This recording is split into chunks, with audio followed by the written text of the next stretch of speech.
વિશે તો વડાપ્રધાન નરેન્દ્ર મોદીનો કાફલો તેમજ વન વિભાગના ઉચ્ચ અધિકારીઓ સિંહ દર્શન કરી સાસણ સિંહ સદન ખાતે પરત ફર્યા છે।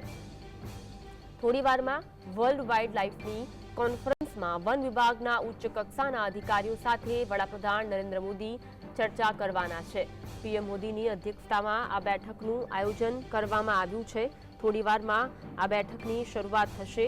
તેમણે સાસણની સફારી કરી હતી અને ત્યારબાદ વિશ્વ વન્યજીવ દિવસ અંતર્ગત આ બેઠકનું આયોજન કરવામાં આવ્યું છે। આ બેઠકમાં અનેક મહત્વપૂર્ણ નિર્ણયો લેવામાં આવી શકે છે। આ બેઠકમાં ચર્ચાઓ હાથ ધરાશે। વન વિભાગના ઉચ્ચ અધિકારીઓ આ બેઠકમાં હાજરી આપશે। પીએમ મોદીની અધ્યક્ષતામાં ખાસ સાસણ ખાતે રાષ્ટ્રીય વન્યજીવ બોર્ડ બેઠકનું આયોજન કરવામાં આવ્યું છે। બંધ બારણે બેઠક યોજાશે અને પ્રોજેક્ટ લાયનને સત્તાવાર મંજૂરી અપાય તેવી પણ શક્યતા છે। સિંહોના સંવર્ધન સારવાર મુદ્દે આ બેઠકમાં મહત્વપૂર્ણ ચર્ચા થાય તેવી પણ શક્યતા છે। થોડીવારમાં આ બેઠકનું આયોજન કરવામાં આવનાર છે। ગઈકાલે વડાપ્રધાન જામનગર પણ પહોંચ્યા હતા અને ત્યાં વનતારામાં તેમણે મુલાકાત લીધી, વ્યવસ્થાની સમીક્ષા કરી। આજે સિંહ દર્શન તેમણે કર્યા હતા અને હવે સાસણ ખાતે આ મહત્વપૂર્ણ બેઠક જે બંધ બારણે યોજાવાની છે તેનું આયોજન કરવામાં આવ્યું છે। પ્રોજેક્ટ લાયન વિશે વડાપ્રધાન મોદી આગળ પણ વાત કરી ચૂક્યા છે અને પ્રોજેક્ટ લાયનને લઈને વડાપ્રધાન મોદીની અધ્યક્ષતામાં જે બેઠક છે તેમાં અનેક મહત્વપૂર્ણ નિર્ણયો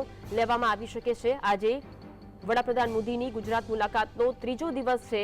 લાયન પ્રોજેક્ટ પર આ બેઠકમાં ચર્ચા થશે। 3 દિવસ ગુજરાતના પ્રવાસે વડાપ્રધાન હતા।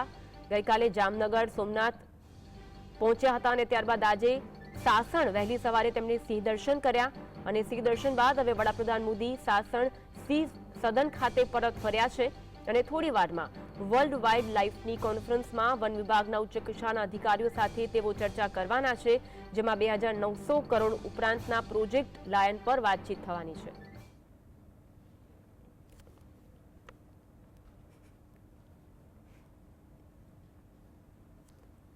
આજ અંગે વધુ વાત કરીશું। સંવાદદાતા હિરેન અમારી સાથે લાઈવ જોડાયા છે। હિરેન, વડાપ્રધાન મોદી મહત્વપૂર્ણ બેઠકની અધ્યક્ષતા કરવાના છે અને આ બેઠકમાં લાયન પ્રોજેક્ટ અંગે ચર્ચા હાથ ધરાશે। અન્ય કયા કયા મુદ્દા પર ચર્ચા હાથ ધરાઈ શકે છે? હાલમાં શું અપડેટ છે? અન્વી, વાત કરવામાં આવે તો જે વડાપ્રધાન ગીરની મુલાકાતે છે, વર્ષ 2007 પછી પ્રથમવાર વડાપ્રધાનની આ ગીરની મુલાકાત છે અને તેઓ હમણાં જ થોડી જ વારમાં જંગલમાંથી સિંહ દર્શન કરીને પરત ફર્યા છે। પોતાના જે જંગલના સાસણ ગીરનો જે પહેરવેશ છે, કોટી અને ગોળ ટોપી, તે પહેરવેશમાં વડાપ્રધાને સિંહ દર્શન કર્યા છે।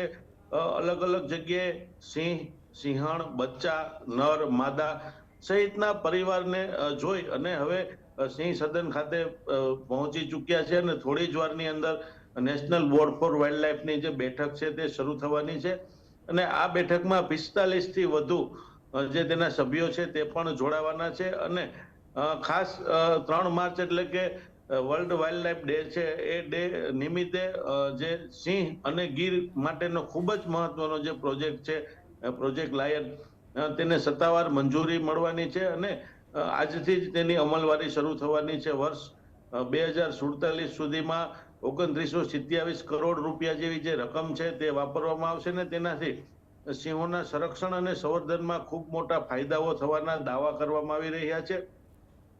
હાલ આ પ્રોજેક્ટને મંજૂરી આપવામાં આવે અને વડાપ્રધાન દ્વારા તેમની સત્તાવાર ટૂંક સમયમાં જાહેરાત થાય તેવી પણ એક શક્યતાઓ જોવા મળી રહી છે। બેઠકને લઈ તમામ તૈયારીઓ છે તે હાલ પૂર્ણ થઈ ચૂકી છે અને થોડી જ વારની અંદર આ બેઠકનો દોર છે તે શરૂ થવાનો છે। જી, કયા કયા અધિકારી ઉપસ્થિત રહેવાના છે? અલગ અલગ મુદ્દે ચર્ચા હાથ ધરાઈ શકે છે ને ત્યારબાદ વડાપ્રધાન મોદીનો કાર્યક્રમ શું છે તે પણ જણાવશો? જે નેશનલ બોર્ડ ફોર વાઇલ્ડ લાઇફની બેઠક છે તેમાં કેન્દ્ર અને રાજ્યના ઉચ્ચ કક્ષાના વન વિભાગના અધિકારીઓ, આ ઉપરાંત જે national board four wild life છે તેના 45 જેટલા મેમ્બરો છે જે અલગ અલગ રાજ્યના મેમ્બરો છે અને તેમાં વન વિભાગ અને વન્ય પ્રાણીઓના ખૂબ જ નિષ્ણાંત હોય છે તેને જ મેમ્બર તરીકે રાખવામાં આવ્યા હોય છે। આ તમામ લોકો છે તે બેઠકમાં જોડાવાના છે અને બેઠક પૂર્ણ થયા બાદ વડાપ્રધાન સીધા સાસણથી ને રાજકોટ હીરાસર એરપોર્ટ જવા રવાના થવાના છે ને ત્યાંથી દિલ્હી જવા માટે રવાના થવાના છે। એટલે બપોર સુધીમાં વડાપ્રધાન છે તે દિલ્હી પહોંચી જાય તેવી પણ એક શક્યતાઓ જોવા મળી રહી છે। બેઠક પૂર્ણ થયા બાદ તુરંત જ વડાપ્રધાન છે તે સાસણના પાલસેર હેલીપેડથી રાજકોટ હીરાસર એરપોર્ટ પર જવા રવાના થવાના છે। જી, આભાર હિરેન, જોડાવા માટે અને માહિતી આપવા માટે.